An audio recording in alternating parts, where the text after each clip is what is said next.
Bonjour à tous. Il y a 2 jours, j'ai retiré un nid de frelons asiatiques dans un platane parking Foch au plan de la tour, qui a suscité beaucoup d'intérêt sur Facebook, ou qui a suscité du moins beaucoup de curiosité. Et quelques personnes m'ont demandé de leur faire une vidéo de l'autopsie du nid. J'accepte et ça me fait très plaisir de la faire. Du coup, on va se lancer là-dedans. Alors, pour ceux qui ne me connaissent pas, je suis Eric Morlot. J'ai créé l'entreprise Droneover au mois de mai cette année, donc je suis une très jeune entreprise. Donc je suis spécialisé dans la destruction des nids de frelons asiatiques et de guêpes par drone et manuel. À côté de ça, je suis télépilote de drone. Donc je fais des prises de vue aériennes par drone, la photogrammétrie, relevé topographique et inspection. Voilà, ça c'était pour me présenter. Donc maintenant, on va se lancer un petit peu là-dedans. Alors, ça va être une vidéo qui va être un petit peu longue parce que j'ai beaucoup de choses à vous dire et on va dire que ça va être une vidéo en même temps de prévention. Et donc voilà, donc j'espère que je vais pas être trop barbant. Et donc voilà, c'est parti, on y va. Donc je vais vous faire une petite vue d'ensemble et le mesurer. Donc déjà au poids, on sait qu'il fait 6,2 kg. Et on va la mesurer. Alors, j'avais prévenu il y a quelques temps que les nids pouvaient tomber avec le vent. Là, on a eu une super tempête de vent. Et quand je suis allé donc le retirer hier, il était sur les petites branches de chêne liège. Et j'ai à peine mis 2 coups de scie dans la branche. Je suis redescendu pour replacer mon échelle. Et là, il y a eu un coup de vent. Et il est tombé. Donc il était vraiment sur le point de tomber hier. Il a été retiré vraiment au bon moment. Euh, donc voilà, du coup, dans sa chute, ben, il a été un petit peu dégradé. Euh, voilà, j'ai le bas qui est cassé un petit peu. Mais bon, ça ne va pas nous empêcher de regarder un petit peu comment c'est fait. Alors le nid mesure 50 cm. Il y a bien 10 cm voire plus, hein, qui ont été cassés. Donc il doit faire 65 cm. Et de large, il fait 60. 60. Donc c'est un beau bébé hein, déjà.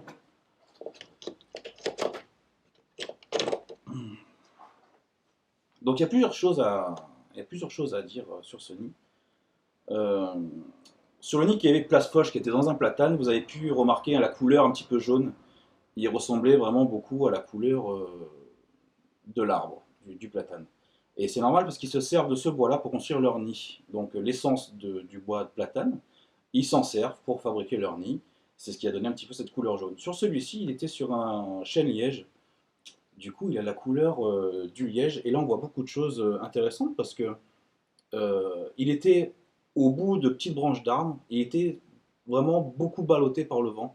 Et il devait beaucoup s'abîmer sur les autres branches quand il y avait du vent. Et là, on va le voir, on va le voir, hein, parce qu'il y a des cicatrices, entre guillemets. Euh, la façon qu'ont les frelons de faire leur nid, c'est très propre, c'est très régulier.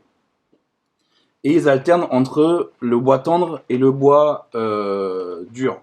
Là, on peut le voir sur ce bout de nid, hein, que c'était le bas qui était tombé. Là, on voit les différentes couleurs. Donc, ça va être le dessus du liège. On peut reconnaître. Comment je vais faire? On peut reconnaître la couleur sur le liège, là. Bon, je prends la caméra, ça bouge un peu. Voilà, un morceau de bois. Et on voit donc la partie claire qui est vraiment le bois tendre du milieu.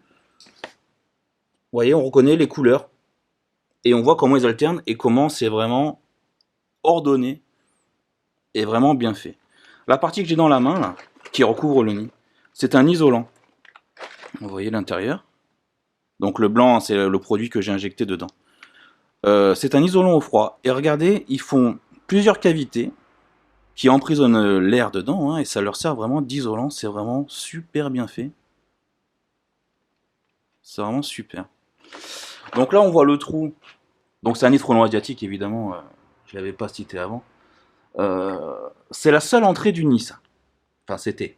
La seule entrée du nid. C'est ce qui différencie le frelon asiatique du frelon européen. Le frelon asiatique, lui, c'est une boule. Le nid forme une boule en forme de poire fermée, comme ça. Complètement fermée. Et il ne rentre et ne sort que par là. Contrairement au nid de frelon européen, qui, lui, est complètement ouvert sur le dessous. Laissant apparaître les galettes. C'est ce qui différencie vraiment le nid. Donc là, ce qu'on peut voir sur le nid déjà, c'est qu'on voit leur façon de faire. Hein, donc ils font des petits cercles comme ça, hein, avec les différentes essences de bois. Si on regarde un petit peu de plus près, là on voit par exemple ici que c'est très désordonné. Ça ressemble plutôt à une réparation. Le nid a dû être abîmé, et ils l'ont réparé un petit peu comme ils ont pu, mais du coup, plus sur le même schéma ordonné qu'ils avaient fait auparavant, quoi, juste avant, pour construire le nid. Là, c'est vraiment une réparation, une sorte de rustine. Donc ça a dû se péter sur une branche ou je sais pas quoi. Donc voilà, donc là on voit vraiment, c'est vraiment un beau nid. Très sympa, là on voit le morceau de chêne liège sur lequel il était agrippé. Et là, on va regarder l'intérieur. Alors j'ai pas pris de loupiote. Je vais prendre une petite lumière. Voilà, j'ai ma petite loupiote. Donc là, bon, la partie extérieure du nid a été un petit peu endommagée, donc on peut voir vraiment comment c'est fait dedans. Vous voyez? Alors je fais comme je peux, hein, ça bouge un peu, je suis désolé, mais... Là on voit un frelon qui bouge. Donc une naissance, là, juste là. C'est un garçon. Mais bon, il y a le prix insecticide, donc il ira pas bien loin. Vous voyez un petit peu tous les renforts que ça fait, c'est vraiment incroyable comment c'est réalisé. Et donc voilà, donc ça, ce qu'on voit là, c'est les galettes voilà, qui constituent le nid. Et en fait, dans chaque alvéole là, ils pondent une larve qu'on voit. Alors il n'y a pas besoin de creuser le nid, hein. Voilà les petites alvéoles ici. C'est un bouquet tombé. Et voici une larve. Donc je vais prendre. Je vais reposer la caméra, sinon tout le monde va vomir. Voilà une larve. Alors, pour vous montrer, voilà une larve de frelon asiatique. Et voilà à quoi ressemblent les alvéoles. Les alvéoles, pareil, elles sont faites en cellulose. Comme le nid, hein, comme l'extérieur du nid, ils prélèvent du bois sur l'arbre qu'ils mélangent à leur salive. Avec ça, ils maçonnent le nid avec leurs mandibules. Et ils façonnent aussi les alvéoles. C'est du carton. C'est pas du tout comme les abeilles, hein, c'est pas du cire, ça fait vraiment du papier, du carton. Ça se présente comme ça. Les alvéoles sont vers le bas. La, donc la larve est dedans. Hein. Je sais pas si je la mets dedans, elle y retombe. Non, elle est un peu fatiguée celle-là. La larve est dedans à l'envers. Et, il faut savoir que les frelons ne peuvent pas manger de solide. De par sa taille de guêpe. Hein. Voilà sa physiologie. On va en voir. Il y en a un là. Il est peut-être même mieux celui-là. Voilà un frelon asiatique. Voilà. Il ne peut pas manger de solide à cause de ça. De sa taille de guêpe. Là. Vous voyez, c'est l'abdomen et le thorax sont liés entre eux par le tube digestif. Ça fait, je sais pas moi, 1 mm et demi, 2 mm. Le solide ne passe pas, ils ne peuvent pas manger. Donc, ils vont vraiment manger des fruits mûrs, du jus, du liquide, des légumes en décomposition. Voilà. Donc, pour le solide, donc il s'attaque aux abeilles, à d'autres insectes, mais surtout aux abeilles. Hein, il adore les abeilles. C'est ça donc le problème. Hein. C'est ça qui lui a valu d'être classé comme espèce invasive et nuisible en 2012, je crois, ouais, c'est ça, 2012, décembre 2012. Son alimentation contient 80% d'abeilles. Voilà, le reste en légumes, en fruits décomposés, en liquide, quoi. Donc là, on voit, bon, mis à part sa taille de guêpe, on voit son anneau orange à l'arrière. C'est vraiment ce qui le distingue du frelon européen, c'est vraiment sa couleur. Moi, c'est comme ça que je le reconnais tout de suite. Euh, Par rapport à sa tête, là, sa tête qui est vraiment orange. Le frelon européen, lui, est jaune comme une guêpe. Voilà, et il a les pattes jaunes. Donc il est vraiment très noir. Il a le thorax noir et un petit anneau jaune-orangé à l'arrière. C'est ce qui lui vaut son nom. Parce que c'est le frelon asiatique qui s'appelle le Vespa velutina nigritorax. Nigritorax parce qu'il a le thorax noir. Et vraiment, voilà, il a juste un anneau jaune à l'arrière. On va ouvrir le nid. On va regarder un petit peu l'intérieur. Et là, on va voir beaucoup de larves vivantes et on va vraiment voir, on va peut-être même voir une naissance de frelons, hein. C'est possible. Je vais estimer aussi la quantité d'individus qui est à l'intérieur de ce nid. Alors, je suis parti de cette galette-là qui vient de ce nid. J'en ai compté là 150. Ça va nous servir de base après pour calculer un petit peu tout. Alors, ce nid, je l'ai trouvé, donc, comme je vous ai dit, dans un chêne liège. Il était à environ 7 mètres de hauteur. Il faut savoir que quand le frelon asiatique est arrivé en 2004 en France, hein, il a été alors apparemment importé accidentellement dans une livraison de poterie dans le Lot-et-Garonne en 2004. Et de là, il s'est développé et puis il envahit un petit peu tout le pays. Maintenant, il y en a en Belgique, en Italie, il y en a partout. C'est une espèce qu'on ne pourra plus éradiquer, il est beaucoup trop implanté. Donc le nid était à 7 mètres de hauteur. Il faut savoir que quand le frelon asiatique est arrivé, il faisait ses nids très haut dans les arbres, mais alors très très haut, à 20-30 mètres, voire même plus, hein, des fois, hein. Il cherchait à se mettre vraiment au plus haut possible. Donc, bon, c'était un petit peu grave pour l'écosystème, parce que il se nourrit toujours d'abeilles tout le temps, mais beaucoup moins pour nous. Et là, les choses ont changé, parce qu'on voit une capacité d'adaptation de ce frelon, euh, parce qu'il va plus se mettre non plus tout au haut des arbres. Celui-là, je l'ai trouvé à 7 mètres de haut, c'est rien, il aurait pu se mettre beaucoup plus haut dans un arbre qui était déjà beaucoup plus grand. Mais il se mettait très haut dans les arbres pour échapper à un prédateur qu'il n'a que en Asie, et qu'il n'a pas ici. Euh, du coup, maintenant, il n'a plus besoin de se mettre à 20-30 mètres de haut, le frelon. Du coup, maintenant, on le trouve très bas, donc 6 mètres, et on le trouve même au niveau du sol, dans les buissons, à 1,50 m, voire même plus bas, on les trouve dans les ronces. C'est ce qui le rend vraiment dangereux, c'est ça, c'est sa proximité. Euh, du fait qu'il soit plus bas, à notre portée, on peut très facilement, voilà, les jardiniers qui passent une débroussailleuse, ou, peu importe, vous les dérangez, et là vous faites attaquer, et là vous en prenez, vous prenez vraiment une belle attaque, et ça peut vraiment être dangereux. Sur la dangerosité du frelon asiatique, euh, on entend partout dire que le frelon il est mortel, le frelon asiatique est mortel, il ne faut pas se faire piquer, ça peut tuer quelqu'un. Euh, alors je vous rassure tout de suite, il faut dédiaboliser un petit peu le frelon asiatique. Il n'est pas plus dangereux au niveau du venin qu'une guêpe ou d'un frelon européen normal, hein. Le venin en soi n'est pas plus dangereux. Il serait dangereux si vous êtes allergique. Dans ce cas-là, il serait tout aussi mortel qu'une abeille, admettons, hein, si vous êtes allergique au venin. Euh, mais sinon, par rapport à ça, il n'est pas plus dangereux qu'un autre hyménoptère. Par contre, ce qui est dangereux, c'est l'agressivité qu'il a. Si vous croisez un frelon asiatique ou vous voyez un nid qui est pas très loin, vous pouvez vous approcher à 4-5 mètres du nid sans protection. Si vous ne le dérangez pas, il ne vous fera rien. Voilà. Par contre, s'il y a une vibration, s'il y a un petit coup dans le nid ou quoi, euh, là, ils se mettent en mode de défense. Donc, ils recouvrent le nid, ils sortent, ils recouvrent le nid. Et là, ils vont attaquer tout ce qui est autour. Et c'est ça qui est dangereux, là, avec le fait que les nids se mettent de plus en plus bas. C'est-à-dire que si vous passez, admettons, sur le chemin de l'école, vous passez à côté d'un buisson, vous ne savez pas du tout qu'il y a un nid de frelon dedans, vous touchez le buisson, ça crée une vibration dans le nid. Là, vous prenez une grosse attaque et c'est ça qui est dangereux. Voilà. C'est de se prendre une multitude de piqûres. Pour vous donner un ordre d'idée, pour que le venin tue une personne normale qui n'est pas allergique, hein, comme moi, admettons, je ne suis pas allergique au venin, pour que les frelons me tuent, la dose létale, c'est à peu près 500 piqûres de frelons. Donc là, vous dites, ok, c'est énorme, ça ne peut pas arriver. Sauf que dans un nid comme celui-ci, on va les compter, mais je suis sûr qu'il y a à peu près 6000 individus.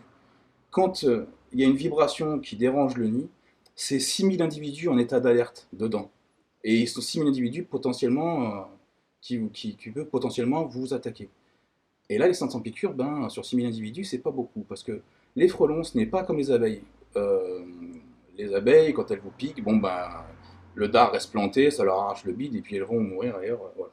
Les frelons, non, c'est une aiguille, hein. Le même frelon peut vous piquer 4-5 fois sans problème.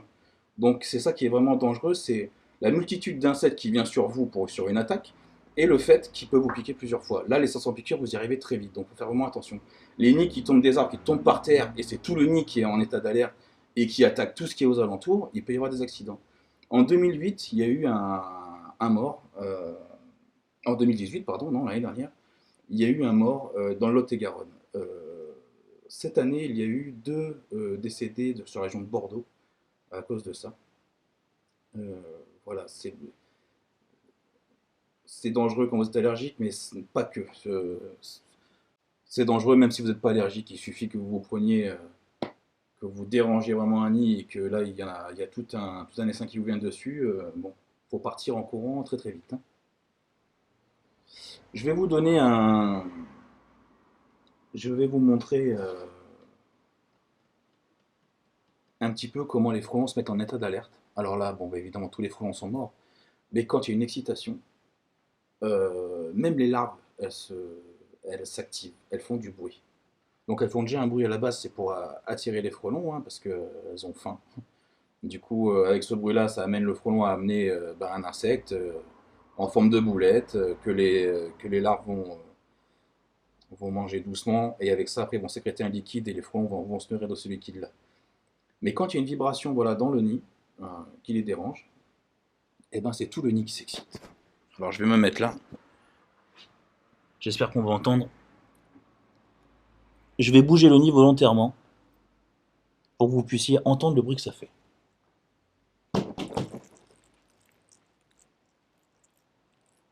Alors, je ne sais pas si on va l'entendre de la caméra,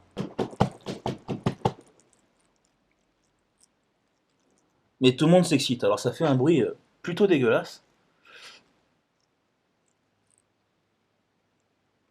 Donc voilà, donc c'est ça qui fait que quand ils sont dérangés aussi, il n'y en a pas un pour calmer l'autre, quoi. C'est tout le monde qui s'énerve.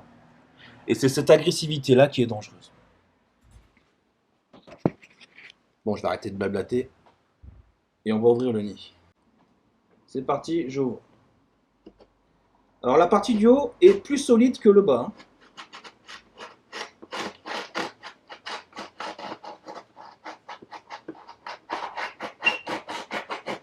Voilà, jusque là. Alors là, c'est vraiment costaud, hein. C'est là qu'il s'attache. C'est vraiment la partie solide qui est accrochée à l'arbre. Après tout le bas, c'est vraiment très très fragile. C'est comme vraiment du papier. Voilà, j'ai enlevé un petit morceau. Donc on voit vraiment dans toute la partie supérieure là, il n'y a rien. C'est vraiment la partie qui est accrochée à l'arbre. Il y a des galettes en dessous. Les renforts, hein, c'est fou, c'est une sorte de jambe de force là, qui retient la galette qui est en bas. C'est vraiment une structure incroyable. Bon, là on va maintenant montrer les galettes, hein, je vais les sortir. On va faire comme ça, tiens.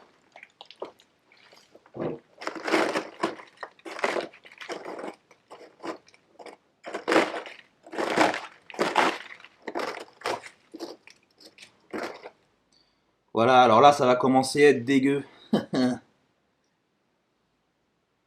Alors, voilà les larves qui réclament à manger. Alors vous vous rendez compte que chaque alvéole, un œuf est pondu dans chaque alvéole et donne une larve qui donne un frelon. Regardez un petit peu le nombre d'alvéoles qu'il y a. Je vous avais dit sur la petite là qu'il y en avait 150. Donc là, sur cette petite galette là, on peut estimer, voilà, 150, 300, 450, 50. Ouais, il y en a à peu près, je dirais à peu près 1200 sur la galette d'en dessous. Ça fait 1002, 1002. Tiens, il y a un frelon qui est en train de naître là. Il y en a un qui est en train d'essayer de sortir juste là.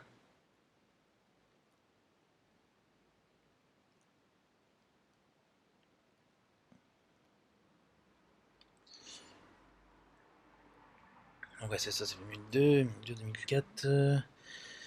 2004, 3006, 4000, ouais. Ouais, je dirais qu'il y avait à peu près 5000 individus dans ce nid là.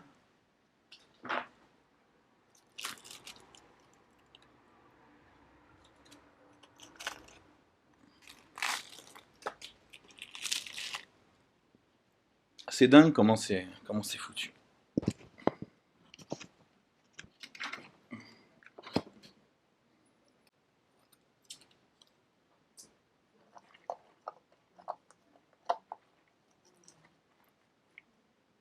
Alors, c'est une chose que j'avais pas remarqué sur les nids d'avant. C'est qu'il y a une chaleur qui se dégage de là. C'est fou la chaleur que dégage le nid. Ça, je m'en rends compte seulement maintenant.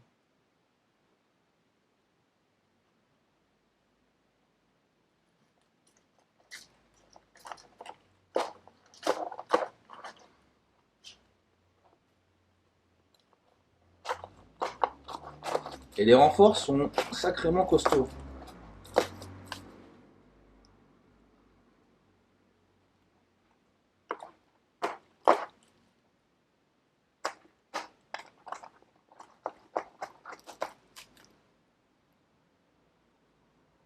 Tiens, on va voir une naissance en live.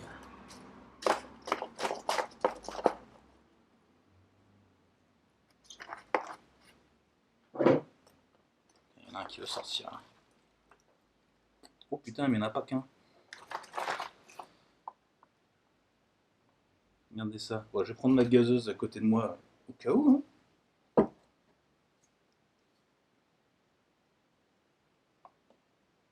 Alors là, on voit quand même une activité qui est pas mal. Alors ici, là,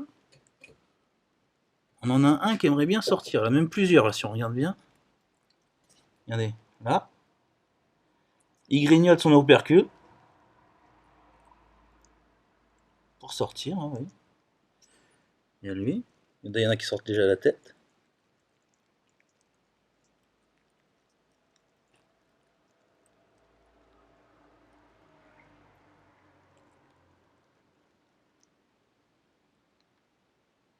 Alors on voit bien les pattes jaunes. Hein. Ouf. Là aussi on en a un qui était quasiment fait. Là, lui il bouge.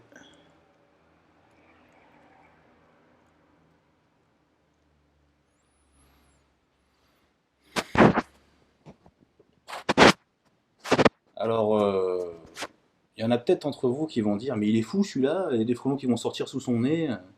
Il n'y a pas plus peur que ça. Eh ben non, parce que déjà j'ai une grosse gazeuse à côté. Mais c'est surtout le produit que j'utilise, que je mets où je traite le nid. C'est une poudre. Donc qui va vraiment dans tout le nid quand je l'envoie sous pression. Hein, j'envoie sous pression à 3 bars.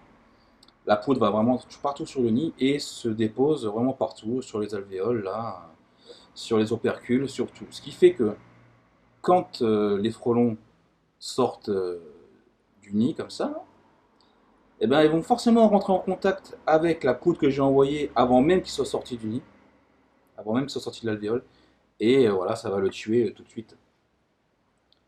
Donc il n'y a pas de risque vraiment. Il se peut qu'il y en ait un qui sorte, mais bon, voilà, c'est pas. Il y a peu de chance, quoi.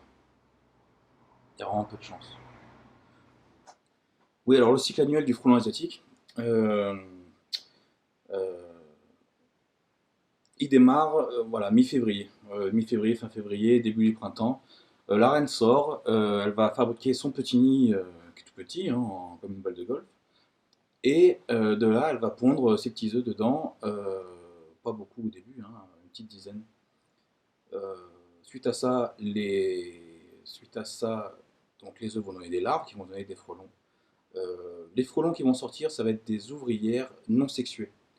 Elles sont stériles, ne peuvent pas se reproduire. Elles sont là vraiment pour amener de la nourriture à la reine et aux larves, euh, construire le nid et surtout le défendre. Et réparer le nid, hein. On voit que c'est des insectes bâtisseurs. On a vu au début de la vidéo comment ils pouvaient réparer le nid, comment ils construisent leur nid de façon incroyable. Voilà. Ensuite, de mai à fin septembre, on va dire que là, ça va être leur phase de croissance. Donc ils vont faire des nids de plus en plus gros, avec de plus en plus d'individus à l'intérieur. Toujours non sexués, toujours stériles. Hein. Je vous rappelle que la reine a sa spermathèque personnelle, du coup elle a besoin de se débrouiller toute seule, quoi. Jusqu'à arriver à début septembre, début septembre, fin septembre, début de l'automne, quoi, elle va sécréter des phéromones qui va faire que tous les œufs qu'elle va pondre vont être sexués. Donc des mâles et des femelles qui vont devenir potentiellement des reines une fois fécondées. C'est la période la plus, comment dire, la période donc de fin septembre à novembre, c'est la période capitale hein, pour le traitement des nids parce que les reines fécondées qui vont partir des nids vont pas refaire un nid derrière, elles vont partir chercher un endroit pour passer l'hiver. Donc elles vont s'enterrer, trouver un trou, elles vont se foutre quelque part, voilà. Et chaque reine qui réussit à se planquer et qui survit pour la saison d'après donne potentiellement un nid avec 10 000 individus à l'intérieur pour la saison d'après. Il faut savoir que dans un gros nid comme ça, il arrive à sortir entre 200 et 500 reines par nid. Pas toutes passent l'hiver, mais sur les 500 reines qui sortent, s'il y en a ne serait-ce que 100 qui arrivent à passer l'hiver, surtout que chez nous les hivers ils sont pas violents, et ben ça fait 100 nids la saison d'après dans le même secteur, hein, elles vont pas aller bien loin. Donc voilà. Sur le trajet qu'un frelon asiatique peut faire, alors on entend un petit peu de tout. Il y en a qui disent que ça se déplace pas sur plus de 2 km, voilà. Alors moi, ça m'est arrivé avec donc des amis d'aller faire des tours en bateau dans le golfe Saint-Tropez. Et à chaque fois que je suis sorti, j'en ai toujours vu qui faisaient Sainte-Maxime, Saint-Trope, qui traversaient le golfe comme ça. Et fait exprès, bon j'ai l'œil peut-être pour les repérer, mais j'en voyais tout le temps. La distance qui est entre Saint-Maxime et Saint-Tropez, c'est à peu près 3 km si je dis pas de bêtises. Donc déjà les 2 km on n'y est pas. Et puis c'est 3 km au bord de la plage. La forêt plus loin derrière, bon voilà. Ça fait, j'estime, ouais, ça doit faire 4 km, au moins 4 km quoi, sans broncher. Voilà, c'est pour ça qu'il est important de les traiter pendant la période d'automne, hein, de traiter les nids pleins comme celui-ci, parce que là on voit il est quand même pas mal plein, hein. Et c'est important de les traiter là, parce que dans ce nid-là, il y a des femelles. Il y a des femelles qui étaient prêtes à se faire féconder, des femelles, des mâles, parce que c'est la période. Et là, on a peut-être évité, je sais pas, une dizaine de nids la saison suivante. Donc c'est important de le faire. Après, on n'arrivera pas à éradiquer le frelon asiatique, il est trop bien implanté, il se propage beaucoup trop rapidement et beaucoup trop efficacement. On n'arrivera jamais à l'éradiquer, hein. C'est mort, je pense pas. Donc il faut faire avec. C'est pour ça qu'il faut bien montrer un petit peu à tout le monde, à vos enfants, qu'est-ce que c'est un nid de frelon asiatique, le reconnaître et ne pas s'en approcher. Euh, donc voilà. Là avec les vents qu'on a là, enfin, qu'on a eu là hier, c'est qu'il faisait un vent de malade. Je le dis dans tous mes commentaires, mais levez la tête. On ne pense jamais à regarder vers le ciel, on ne pense jamais à regarder le haut des arbres. Mais le danger, il vient de là-haut, parce que si un nid comme ça tombe au sol, c'est la guerre, et tout ce qui est autour, pour peu qu'il y ait des personnes allergiques ou faites attaquer par des centaines d'individus, ça peut être vraiment catastrophique. Il faut vraiment regarder en l'air, quoi.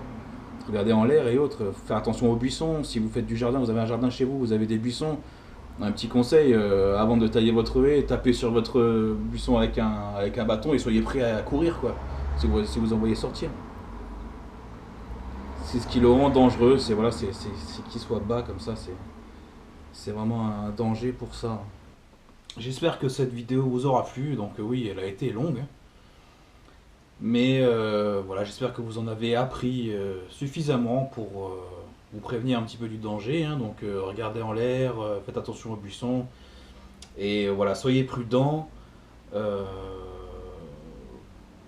voilà, abonnez-vous à ma page Facebook, comme ça vous verrez un petit peu mes interventions futures et les actualités que je mets, les photos et autres, si ça vous intéresse. Et puis voilà, en tout cas, ça m'a pris plaisir de faire cette vidéo. Bon, ça m'a pas fait plaisir de défoncer mon établi, mais bon, c'est comme ça.